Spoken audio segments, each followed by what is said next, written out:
মাশরুমের ওপর একটু আটা ছড়িয়ে ভালো করে চটকে রগড়ে রগড়ে পরিষ্কার করে ফেললাম। তারপরে জল দিয়ে তাকে ধুয়ে ফেললাম, ধুয়ে পিস পিস করে কেটে ফেললাম।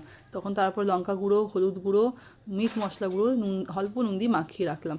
এদিকে পেঁয়াজ, টমেটো, আদা রসুন বাটা সব রেডি রাখলাম। পেঁয়াজ কুচি করে কেটে রাখলাম, কড়া বসিয়ে পেঁয়াজ দিলাম, লঙ্কা গুঁড়ো, হলুদ গুঁড়ো, কাশ্মীরি লঙ্কা, জিরে, ধনে সব মশলা নুন দিয়ে ভালো করে কষলাম। কষা হলে টমেটোগুলোকেও দিলাম, টমেটোগুলোকে দিয়ে ভালো করে একটু কষলাম। তারপরে মশলা কষানো ভালো করে হয়ে গেলে মাশরুমগুলোকেও অ্যাড করে দিলাম। মাশরুমটা অ্যাড করার পর চাপা দিয়ে দিয়ে বেশ অনেকক্ষণ কষতে থাকলাম। মাশরুমের মধ্যে অনেক ময়েশ্চার থাকে বলে জল ছাড়তে থাকে, তাই হচ্ছে জল দেওয়ার দরকার নেই। কষতে কষতে বেশ চাপা দিয়ে দিয়ে আস্তে আস্তে কষতে কষতে মাশরুমটাও নরম হয়ে এলো।